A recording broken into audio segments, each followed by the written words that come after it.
Assalamu алейкум, урматтуу кыргызстандыктар, урматтуу интернет колдонуучулар. Мен азыр Алай районунун Сармоңол айылына караштуу ушул Тулпар көл жайлоосунда турам.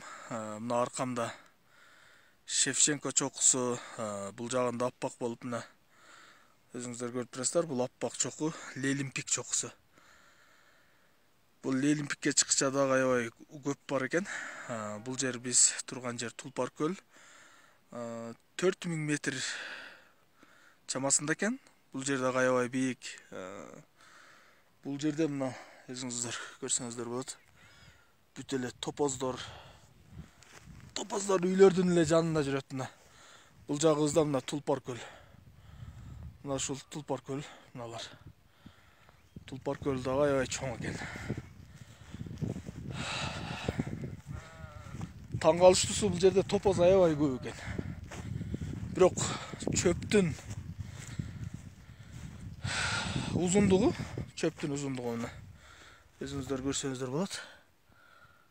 Аябай кыска жер көрүнүп турат. Бул көдө чөп экен да.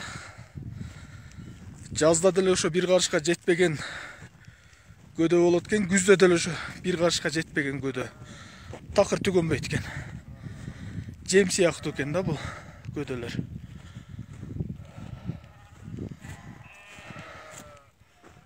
Мынакей топоздор.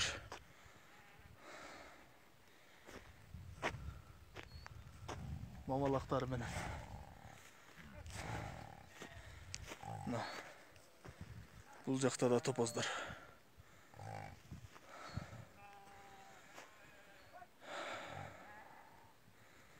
Ушул бир досубуздун сыйына келгенбиз. Мына боз үйлөрдө жатып эс алдык Тулпар көлдө.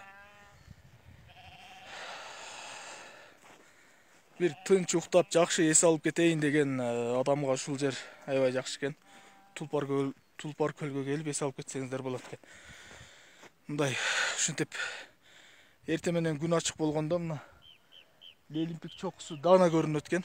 Азыр камерадан кандай көрүнүп атат билбейм, бирок мына ушул Лелимпик чокусу мына агарган. Даана көрүнөт экен.